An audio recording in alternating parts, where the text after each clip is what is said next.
नमस्कार मित्रों, अतिथि शिक्षकों के विश्वसनीय चैनल में आप सभी का एक बार फिर से बहुत बहुत स्वागत है। मित्रों, आज हम आए हैं GFMS पोर्टल पर। तो यहाँ आज हम आपके लिए बताने वाले हैं, जैसे कि आपके बहुत से प्रश्न थे कि माध्यमिक विद्यालयों में कहाँ पर अतिथि शिक्षकों के पद रिक्त हैं, यह हम कैसे पता करें, क्योंकि अभी बहुत सी जगह अतिथि शिक्षकों के जो रिक्त पद हैं वो प्रदर्शित नहीं हो रहे हैं। इसके साथ ही अगला प्रश्न ये भी था कि कहाँ पर कितने अतिथि शिक्षक कार्यरत हैं, इसकी जानकारी हम कैसे करें, या हम किस विद्यालय में जाकर अप्लाई कर सकते हैं, इसकी जानकारी हम कैसे करें। तो इस प्रकार के आपके जो भी सवाल हैं उन सभी का जवाब मैं इस वीडियो में आपको देने की कोशिश कर रही हूँ। फिर भी अगर आपका कोई प्रश्न रह जाता है तो आप कमेंट करके पूछ सकते हैं, बट आप वीडियो को पूरा देखिए ताकि अभी तक आपने जो क्वेश्चन कमेंट करके पूछे हैं मैं उन सब का आंसर देने की कोशिश कर रही हूँ। फ्रेंड्स, सबसे पहला क्वेश्चन बहुत से लोगों का है कि पोर्टल पर हमें अपनी योग्यता अपडेट करनी है, वो पोर्टल कब ओपन होगा, KYC कब होगी, हमारा वेरिफिकेशन संकुल प्राचार्य कब करेंगे। तो देखिए, इन सब के लिए अभी भी जो लिंक है वो ओपन नहीं हुई है और DPI में आवेदन दिया गया था। अतिथि शिक्षकों के जो अध्यक्ष हैं उनने आवेदन दिया है, बट वहाँ से कोई संतोषजनक जवाब नहीं आया है। फिर से उन्होंने यही बताया है कि 5 से 10 सितंबर के बीच आप देख सकते हैं, शायद कुछ संभावना है लिंक ओपन होने की। बाकी अगर लिंक ओपन होती है तो मैं आप तक उसकी जानकारी पहुंचाने की पूरी कोशिश करूंगी, तो आप हमारे साथ जुड़े रहिए। बट अभी इसकी कोई कंफर्म डेट नहीं है कि कब तक लिंक ओपन होगी। दूसरा कारण इसका यह भी है कि अभी जो पुराने अतिथि शिक्षक हैं उन्हें जहां का तहां उसी पद पर लिया जा रहा है। इस कारण मुझे लगता है कि शिक्षा विभाग नहीं चाह रहा है लिंक ओपन करना, क्योंकि अगर लिंक ओपन होती है तो और नए कैंडिडेट के रजिस्ट्रेशन हो जाएंगे और भी ज़्यादा लोग अप्लाई कर पाएंगे। जबकि अभी जो आदेश निकाले जा रहे हैं वो पुराने अतिथि शिक्षकों को जस के तस उसी पद पर रखने के लिए निकाले जा रहे हैं। बाकी जो भी हो, आगे हमारा प्रश्न था कि अतिथि शिक्षकों की आपको जैसे जानकारी लेना है कि कौन से अतिथि शिक्षक कहाँ पर कार्यरत हैं। तो सबसे पहले आप ये जानकारी देख सकते हैं कि कौन से अतिथि शिक्षक कहाँ कार्यरत हैं। तो वो आपको यहाँ से देखने मिलेगा, कार्यरत अतिथि शिक्षक, जहाँ पर आप जिलेवार और ब्लॉकवार उनकी संख्या भी देख सकते हैं, और जिलेवार और संकुलवार आप उनकी नाम और वो किस पद पर और किस विषय से कार्यरत हैं यह भी देख सकते हैं।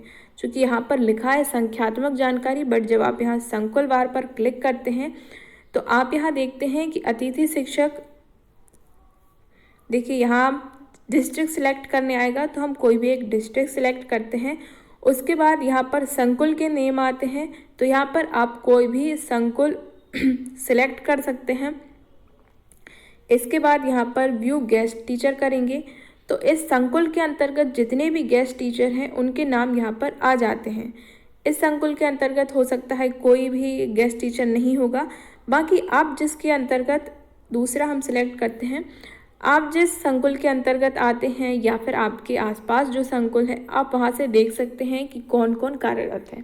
यहाँ देखिए, हमने सेकंड भोपाल डिस्ट्रिक्ट के अंतर्गत एक संकुल सेलेक्ट किया, तो यहाँ पर देखिए आपको स्कूल का नेम आ रहा है, डाइस कोड आ रहा है, और कौन से अतिथि शिक्षक कार्यरत हैं, किस वर्ग में और किस सब्जेक्ट से कार्यरत हैं, ये सब यहाँ पर आप देख सकते हैं। जैसे कि आपको ये पता करना है कि हमारे आसपास के स्कूल में क्या अतिथि शिक्षक कार्यरत हैं, किस विषय पर कार्यरत हैं, तो आप वो यहाँ से देख सकते हैं। ये जो नाम प्रदर्शित हो रहे हैं यही होती है ऑनलाइन ज्वाइनिंग। अगर यहाँ पर किसी अतिथि शिक्षक का नाम प्रदर्शित नहीं हो रहा है, इसके बाद भी अगर वो उस विद्यालय में कार्यरत है, तो वो ऑफलाइन ज्वाइनिंग है, जिसको अभी ना करने के आदेश दिए हैं, क्योंकि उनका वेतन से संबंधित समस्याएं सामने आती हैं। तो यहाँ जिनके नाम प्रदर्शित हो रहे हैं ये सभी क्या होती हैं, ऑनलाइन ज्वाइनिंग होती है। इसके बाद माध्यमिक शिक्षक के जो पद हैं कि हम कैसे पता करें, तो यहाँ देखिए माध्यमिक शिक्षकों के पद जो हैं आप यहाँ से भी देख सकते हैं, संभावित रिक्तियाँ। विषयवार आप क्लिक कर सकते हैं, ब्लॉक वार भी आप क्लिक कर सकते हैं। तो हमने यहाँ पर विषयवार क्लिक किया है। विषयवार से आपको क्लिक करना है, तो यहाँ सबसे पहले आपको एक डिस्ट्रिक्ट सिलेक्ट करना होगा, उसके बाद उसका कोई भी एक ब्लॉक सिलेक्ट करना है। स्कूल टाइप आपको सिलेक्ट करना है, प्राइमरी स्कूल या फिर फर्स्ट से लेके 8th तक के स्कूल। आप जिस भी वर्ग में एलिजिबल हैं आप वो देख सकते हैं। जैसे हम यहाँ पर मिडिल स्कूल देखते हैं 6 to 8 तक के लिए। इसके बाद सब्जेक्ट हमने सिलेक्ट कर लिया, आपका जो विषय है ग्रेजुएशन में या पोस्ट ग्रेजुएशन में आप उस विषय का देख सकते हैं। यहाँ पर कैप्चर डालना है।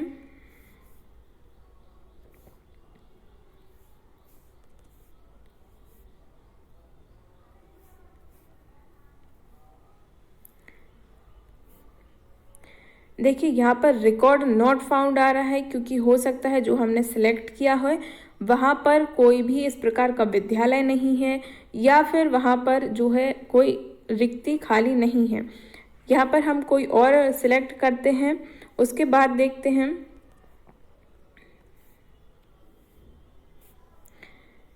बहुत से विद्यालय ऐसे भी हैं जहाँ पर पद रिक्त नहीं भी प्रदर्शित कर रहा है, खाली होने के बाद भी वहाँ पर जो है प्रदर्शित नहीं हो रहे हैं पद। अब देखिए यहाँ पर हमने सेलेक्ट किया तो ये आ गया है डाइस कोड स्कूल का name, subject, vacancy code, tentative vacancy और कितने गेस्ट टीचर कार्यरत हैं। यहाँ पर देख सकते हैं आप, ये देखिए SS2 यानी कि ये वर्ग 2 यानी कि जिनको ग्रेजुएशन में मैथ सब्जेक्ट है वो यहाँ पर अप्लाई कर सकते हैं SS2 के लिए। टेंटेटिव वैकेंसी यहाँ पर एक थी, बट यहाँ पर वर्किंग गेस्ट टीचर देखिए यहाँ पर शो हो रहा है, सभी जगह जो है वर्किंग गेस्ट टीचर हैं, यानी कि इनमें से किसी भी विद्यालय में फ़िलहाल आपके लिए अप्लाई करने के लिए जगह नहीं है। इस प्रकार आप और भी जगह देख सकते हैं, अपने अनुसार आपको जो भी सिलेक्ट करना है आप वो करके देख सकते हैं। अब एक तरीका और है, अगर आपको ये भी नहीं देखना है कि यहाँ पर प्रदर्शित नहीं हो रहा है, तो एक और तरीका है कि यहाँ से आप अपने आसपास की शाला का डाइस कोड देख सकते हैं और उसके बाद शाला की प्रोफाइल देख सकते हैं। शाला के डाइस कोड पता करने के बाद अगर आप शाला की प्रोफाइल देखते हैं, क्योंकि देखिए शाला की प्रोफाइल अगर आपको देखनी है तो शाला का डाइस कोड आपको पता होना चाहिए। और डाइस कोड आपको मैंने बता दिया है कि डाइस कोड आप यहाँ से देख सकते हैं, शाला का डाइस कोड, ठीक है।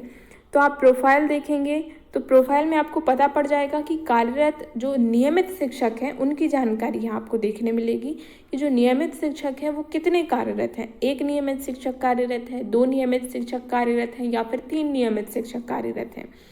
देखिए मित्रों, क्योंकि अभी जो आदेश आया है वो इस प्रकार से है कि अगर माध्यमिक विद्यालय में 3 नियमित शिक्षक कार्यरत हैं तो वहाँ पर अतिथि शिक्षक नहीं रखे जाएंगे, जो कि पूरी संभावना है कि इस आदेश को बदला जाएगा, क्योंकि अब 1 सितंबर से यानी कि कल से कक्षाएं प्रारंभ हो रही हैं।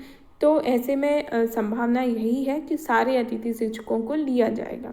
बाकी जब तक आदेश नहीं आ जाता तब तक हम कुछ इस विषय में नहीं कह सकते हैं। आप यहाँ से शाला का डाइस कोड देख सकते हैं यहाँ पर।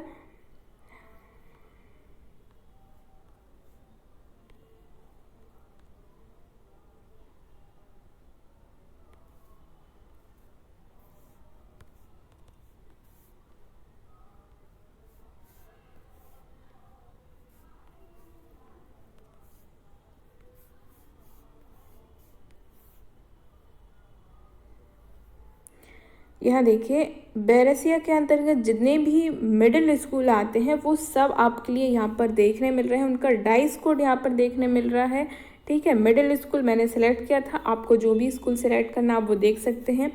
इस पर क्लिक करके आप यहाँ पर कॉपी कर सकते हैं। इसके बाद हमने ये डाइस कोड कॉपी कर लिया है। अब हम शाला की प्रोफाइल देखेंगे। यहाँ आप जाके शाला की प्रोफाइल पर क्लिक कर सकते हैं। डाइस कोड पेस्ट कर दिया।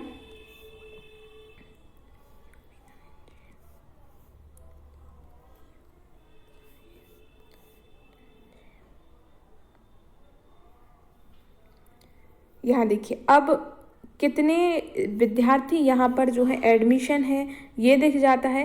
इससे क्या होता है, पहले संख्यावार अतिथि शिक्षक रखे जाते थे, जैसे कि 40 विद्यार्थी पे 3 शिक्षक, फिर उसके बाद इस प्रकार से संख्या बढ़ती जाती थी, ठीक है। तो यहाँ पर तब ये संख्या ज़्यादा महत्वपूर्ण हो जाती थी, पता होता था कि किस विद्यालय में 1 अतिथि शिक्षक रखा जाना या उससे ज़्यादा। इसके बाद यहाँ पर देखिए ये विद्यालय में ये जो टीचर्स के नेम दिख रहे हैं ये हैं नियमित शिक्षक। तो यहाँ पर 2 नियमित शिक्षक कार्यरत हैं और आदेश के अनुसार माध्यमिक शालाओं में कम से कम 3 शिक्षक होना ज़रूरी है। तो यहाँ पर ऐसे में एक अतिथि शिक्षक रखा जा सकता है। ठीक है, यहाँ पर 2 नियमित शिक्षक कार्यरत हैं और ये माध्यमिक शाला है, तो यहाँ पर एक अतिथि शिक्षक के लिए आवेदन दिया जा सकता है। अब बात आती है विषय के अनुसार कि जैसा कि आदेश अभी जो आया था 27 तारीख को जारी किया गया था, जिसमें लिखा गया था कि गणित, अंग्रेजी और सामाजिक विज्ञान की अतिथि शिक्षक लिए जाने हैं प्राथमिकता के आधार पर।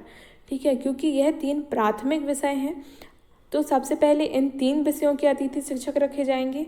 अगर इसके बाद आवश्यकता है तो अन्य विषयों के रखे जाएंगे। बाकी आपके लिए निराश होने की आवश्यकता नहीं है, क्योंकि कुछ अभ्यर्थी पूछ रहे थे कि क्या संस्कृत, हिंदी और विज्ञान के अतिथि शिक्षक नहीं रखे जाएंगे। तो देखिए, अभी थोड़ा 1-2 दिन आप सब्र कीजिए। विद्यालय खुल रहे हैं 6 से 8 तक के, तो विद्यार्थी आएंगे तो स्वाभाविक ही कि कक्षाएं भी लगेंगी, और जहाँ पर 3 शिक्षक या 2 शिक्षक कार्यरत है तो वहाँ पर और बाकी विषयों के शिक्षकों की ज़रूरत होगी, जो कि स्वाभाविक है। तो शिक्षा विभाग, लोक शिक्षा संचालनालय जल्द ही इस संबंध में कोई ना कोई आदेश जारी करेगा, बट हमें इंतज़ार करना होगा 1 या 2 दिन का। हो सकता है इसी बीच लोक शिक्षा संचालनालय कोई नया आदेश जारी करे, जिसमें सभी विषय के अतिथि शिक्षकों की नियुक्ति से संबंधित कोई आदेश हो। बाकी हम आशा कर सकते हैं, इस संबंध में हम कोई पक्की जानकारी नहीं कह सकते कि आदेश आएगा ही, और कब तक आएगा इस संबंध में भी नहीं कह सकते। बाकी आपके लिए जो कुछ भी देखना है आप इस पोर्टल पर देख सकते हैं। जो पुराने अतिथि शिक्षक हैं वे इस पोर्टल से भलीभांति परिचित हैं। बाकी जो नए अतिथि शिक्षक हैं या जिन्होंने अभी अभी रजिस्ट्रेशन कराया है या जिन्होंने ये पोर्टल नहीं देखा है, तो वो यहाँ से सारी जानकारी देख सकते हैं। मानदेय से संबंधित अपने मानदेय की पर्ची डाउनलोड कर सकते हैं। ठीक है, कार्यरत अतिथि शिक्षकों की संख्या, उनकी सूची को देखा जा सकता है। शाला की प्रोफाइल, रिक्तियाँ, आपके निवास के पास जो शालाएं हैं उनमें रिक्तियाँ देख सकते हैं। कुछ अभ्यर्थियों का कहना है कि उनकी स्कोर कार्ड जो है डाउनलोड नहीं हो रहे हैं। तो देखिए मित्रों, अभी जो पोर्टल है इस पर कुछ ज़्यादा कार्य नहीं हो रहा है, तो कभी कभी यह पोर्टल थोड़ी समस्याएं भी करता है। आप प्रयास करते रहिए, हो सकता है डाउनलोड हो जाए। बाकी मैं कोशिश करती हूँ पता करने की कि आखिर ये समस्या क्यों आ रही है। 2-3 अभ्यर्थियों के इस प्रकार से कमेंट आए हैं कि जो है स्कोर कार्ड डाउनलोड नहीं हो रहा है। बाकी जैसे ही कोई जानकारी लगती है मैं आप तक उसको पहुंचाऊंगी। और कुछ अभ्यर्थियों का यह भी आ रहा है कि जब वो अपना पंजीयन कर रहे हैं, न्यू रजिस्ट्रेशन कर रहे हैं, तो उनका नंबर ऑलरेडी रजिस्टर्ड बता रहा है। क्योंकि अगर आप मोबाइल से अपना जो है रजिस्ट्रेशन कर रहे हैं तो आप एक काम कीजिए, जो अपने मोबाइल ब्राउज़र में आप जहाँ से कर रहे हैं उसकी हिस्ट्री क्लियर कीजिए, या फिर आप लैपटॉप से कीजिए ताकि रजिस्ट्रेशन जो है हो जाए। क्योंकि ये समस्याएं कई बार देखने आती हैं कि एक मोबाइल नंबर से रजिस्ट्रेशन ऑलरेडी रजिस्टर्ड बताता है, जबकि वो रजिस्टर होता नहीं है। ये कुछ पोर्टल की भी खामियां हैं, इनको छुपाया नहीं जा सकता। सत्य है कि पोर्टल में कुछ खामियां हैं, जो ऐसे बहुत से विद्यार्थियों के साथ ऐसा समस्याएं आती हैं कि ऑलरेडी नंबर रजिस्टर्ड बताता है, बट अगर आपके लिए एक नंबर रजिस्टर्ड बता रहा है तो आप घर के किसी दूसरे नंबर से कीजिए। बाकी आप पहले यह कीजिए कि अपने ब्राउज़र की हिस्ट्री क्लियर कीजिए, या फिर लैपटॉप या कंप्यूटर से आप जो है पंजीयन करके देखिए। और अगर इसके बाद भी नहीं हो रहा है तो आप नंबर चेंज कीजिए घर के किसी दूसरे नंबर से। बट एक बात ध्यान रखना कि हमेशा ऐसे नंबर से रजिस्टर करना जो नंबर आप हमेशा चालू रखने वाले हैं, क्योंकि ये नंबर फिर चेंज करवाना बाद में थोड़ी समस्या का काम हो जाता है। इसलिए हमेशा वही नंबर से रजिस्टर करना जो आप हमेशा चालू रखने वाले हैं। बाकी अभी वेरिफिकेशन नहीं हो रहा है तो यहाँ पर पंजीयन का कोई महत्व नहीं होता है, क्योंकि जब तक आपका वेरिफिकेशन नहीं होगा तब तक आपका स्कोर कार्ड जनरेट नहीं होगा, और जब तक स्कोर कार्ड जनरेट नहीं होगा तब तक आप किसी भी विद्यालय में अतिथि शिक्षक पद के लिए आवेदन नहीं कर सकते हैं। क्योंकि वहाँ पर जो भी आवेदन लिए जाते हैं वो स्कोर कार्ड के आधार पर ही आपका स्कोर बनता है, उसी के आधार पर मेरिट बनती है और उसी आधार पर अतिथि शिक्षकों की नियुक्ति होती है। कुछ आवेदक ऐसे हैं जिन्होंने यह कहा है कि मैं क्या किसी विद्यालय में आवेदन कर सकता हूँ। तो देखिए अभी जो आदेश आया है वो आया है पुराने अतिथि शिक्षकों को रखने के संबंधित।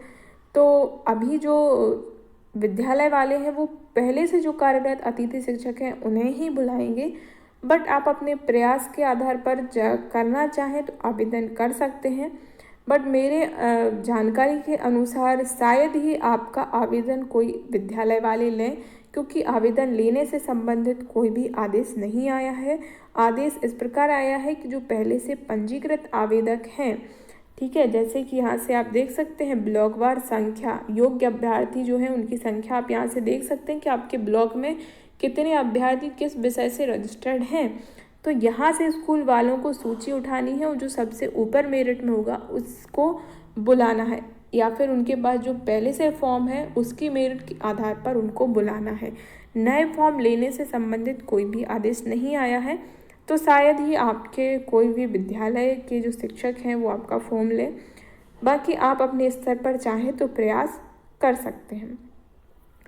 मित्रों, मैंने इस वीडियो में आपको सभी प्रश्नों के जवाब देने का प्रयास किया है। फिर भी अगर आपका कोई प्रश्न रह गया है तो आप हमें कमेंट करके पूछ सकते हैं, मैं उसके आंसर देने का पूरा प्रयास करती हूँ। बट कभी कभी सभी कमेंट के उत्तर दे पाना पॉसिबल नहीं भी हो पाता है, पर मैं प्रयास सभी का उत्तर देने का करती हूँ। किसी का जल्दी दे जाते हैं उत्तर, किसी का थोड़ा टाइम लग जाता है। फ्रेंड्स, अगर आपको हमारी ये वीडियो यूज़फुल लगी है तो इस वीडियो को लाइक कीजिए, अपने सभी दोस्तों के साथ शेयर कीजिए और इस प्रकार की और वीडियोस पाने के लिए इस चैनल को सब्सक्राइब कीजिए।